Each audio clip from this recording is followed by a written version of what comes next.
नमस्कार दोस्तों, आप सभी का हमारे YouTube channel exam Elder classes का स्वागत है।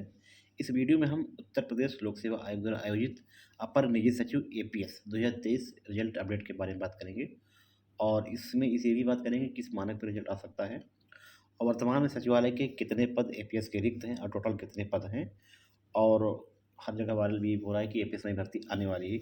इसकी कितनी सच्चाई है, इस सब कुछ हम डिटेल से बात करेंगे। तो जो लोग चैनल पर नए हैं वो लोग सब्सक्राइब कर लें, शेयर कर लें ताकि आपको नई अपडेट मिलती रहे। ठीक है, तो आइए देखते हैं।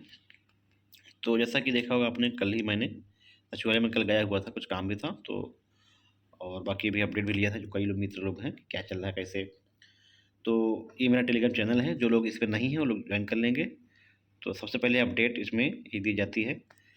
तो ठीक है, देखिए मैंने कहा था कि यहाँ पे आपको कल अपडेट दी जाएगी। ठीक है, तो आगे जो है सबसे पहले इसमें हम ये बात करेंगे वर्तमान में सचिवालय में कितने पद एपीएस के अपर निजी सचिव के हैं। ठीक है, जो कि वेबसाइट में आपको सिर्फ 698 दिखेगा, जो कि वो बहुत पहले का डेटा है, अपडेट नहीं है। ठीक है, तो एपीएस के टोटल पद 723 मतलब 729 के आसपास पद हैं आपके एपीएस के, सिर्फ अपर निजी सचिव के।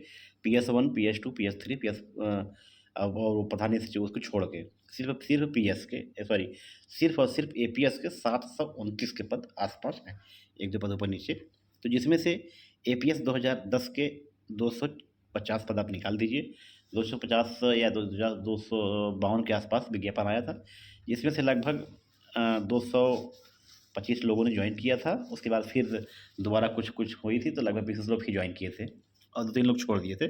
फिलहाल हम 240 के आसपास मान चलते हैं ये लोग ज्वाइन किए थे कंप्लीट। तो ठीक है, 250 में अब आप सोचिए कि 700, तो हम 23 ही मान चल रहे हैं, 723 में से मात्र अभी कार्यरत सिर्फ 240 है। अब बताइए कैसे काम है चल रहा है। ये आर ओ लोग मिल काम कर रहे हैं। ठीक है, एपीएस 2013 भी फंसी हुई है 176 पद, और एपीएस 2023 255 पद। ये 255 क्योंकि सिर्फ हम उत्तर प्रदेश सचिवालय की बात कर रहे हैं। ठीक है, बाकी जो 2023 विज्ञापन आया वो 337 पदों का आया है, लेकिन लेकिन सचिवालय के सिर्फ 295 पद हैं। ठीक है, और ये हो गई आपके पदों के बारे में। ठीक है, अब इस पे हम बात करते हैं कि नई भर्ती के बारे में। सबसे पहले इसमें रिजल्ट की बात कर लेते हैं कि कैसे क्या रिजल्ट आता है। ठीक है, देखिए जो वहाँ पे अनूप वर्मा जी हैं, उनसे मेरी बात भी हुई थी, तो वहाँ के संघ वालों ने भी जो है एक अपील रिक्वेस्ट, एक आप कहिए कि मुहिम उन्होंने एक पहल अच्छी की है। प्रमुख सचिव के यहाँ, जो सचिवालय प्रशासन प्रमुख सचिव कार्मिक हुए, वहाँ से उन्होंने लेटर आप लोग देखा होगा ही, तो कि 5% गलती को छोड़ दे के जल्द से जल्द भर्ती क्लियर की जाए।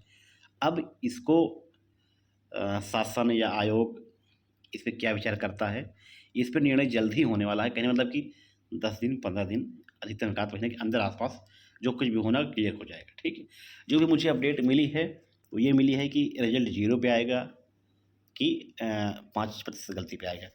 तो 50-50 चांस वहाँ पे अभी लगा हुआ है। ठीक है, 0 भी आ सकता है और आपके 5% गलती पे भी। ठीक है, ये शासन को डिपेंड करता है और आयोग के ऊपर। ठीक है, तो अब इस पर निर्णय जल्द ही होने वाला है। अधिकतम मान लीजिए कि 1 महीना, क्योंकि पीसीएस एग्जाम भी हो गया है और लोक सेवा खाली भी हो गया है अब, तो इसके संभवतः 1 महीने के अंदर ही इस पर सब कुछ क्लियर हो जाएगा।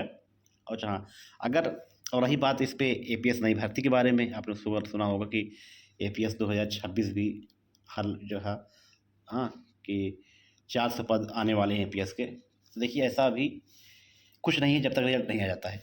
अगर हाँ, अगर रिजल्ट 0 पे आता है, ध्यान दीजिएगा। ठीक, अगर रिजल्ट 0 पे आता है तो 0 पे रिजल्ट आता है तो 295 पद हैं। अब इसमें जितने भरे जाएंगे, अगर नॉन स्टेट कुछ लड़के मिल गए इनको, जो भी मिले 5-10 लड़के जो मिले, तो फिर भी हम अगर 280 पद को जोड़ते हैं और अगर अधियाचन आता है, मान लीजिए 280 के 300 मान लीजिए 300 सीट ये हो गई, और 10-20 पद शायद भी, क्योंकि एपीएस के पद वहाँ पे वर्तमान में 10-15 के आसपास खाली हैं, वो भी जो ज्वाइन नहीं किए थे या जो लोग छोड़ दिए थे, क्योंकि आप लोगों ने हमने दिखा दिया है कुछ ऊपर सीटें नहीं खाली है एपीएस की। तो जो 400 लोग बता रहे हैं ये गलत चीज़ें हैं। अगर सीटें, अगर पहली बात तो अगर रिजल्ट किस पे आता है कन्फर्म नहीं हुआ है। ठीक, अगर बाय द वे रिजल्ट 0 पे आता भी है नई भर्ती को अगर ये अग्रणित करते भी हैं तो 333 ये है, मान लीजिए 300 के आसपास है इसमें, और मान लीजिए 20 से या 10-15-20 के आसपास जो है जो पद खाली हैं, मतलब कि बहुत पद ज़्यादा नहीं खाली हैं, क्योंकि आप लोगों ने देखा ही होगा, 76 ये हो गई, 295 हो गई, 250 ये हो गए, तो 7 से 21 23 पद यही हो जा रहे हैं। इसी में जो लोग ज्वाइन नहीं किए थे 250 वाले में से 10-15 सीटें ये इसी में जुड़ जाएंगी, तो 3 से 33 और 15, मान लीजिए कि 248 50 के आसपास, 250 के 350 के आसपास मान चलिए आप। अगर ये तब होगा जब रिजल्ट 0 पे आएगा, तो अभी 50-50 चांस है। बाकी हम लोग प्रयास कर रहे हैं कि रिजल्ट 5% पे आए, नहीं तो फिर दिक्कत होगी कि कोर्ट जाएगी वगैरह, मामला फंसेगा। तो देखिए किस पे आता है, आप लोग धैर्य बनाए रखिए, अपनी तैयारी आप कंप्यूटर करते रहें। 1 आध महीने के अंदर सब कुछ क्लियर होने की पूरी चांसेस हैं, क्योंकि अब आयोग भी एकदम से छुट्टी पा चुका है एग्ज़ाम पीसीएस करा के। अब इनका काम सिर्फ एपीएस पे ही मान लीजिए होना है। तो अगर 0 पे आता है तब नई भर्ती देखने को मिलेगी। अगर रिजल्ट 0 पे नहीं आता है, अगर 5% पे रिजल्ट आता है, 5% पे, तो एपीएस भर्ती आने वाले 2-4 साल तक नहीं आएंगी, कम से कम 3 साल तो नहीं आएगी। 2000 फिर मान लीजिए 28-29 पहले नहीं आएगी, क्योंकि एपीएस 2010 वाले का प्रमोशन हो नहीं पा रहा है, साइकर हो नहीं पा, साइकर हो चुका है, लेकिन प्रमोशन सीबीआई जांच चल रही है। जब ये 250 प्रमोशन होकर पीएस1 बनेंगे, तब कहीं सीट खाली होगी, तब अधिवेशन आएगा, तो ये भी लंबी प्रक्रिया, सीबीआई जांच चल रही है, इसमें समय लगेगा। नई भर्ती का एक ही रास्ता है, 0 पर रिजल्ट आएगा तभी नई भर्ती आएगी। अगर रिजल्ट 5% पे आता तो नई भर्ती अभी नहीं आएगी। तो ये रही पूरी हकीकत। बाकी आप लोग जो है मेल करते रहें, आयोग को भी करते रहें और शासन को भी करते रहें कि रिजल्ट 5% पे जारी करें, ठीक है। सब लोग लगे हुए हैं।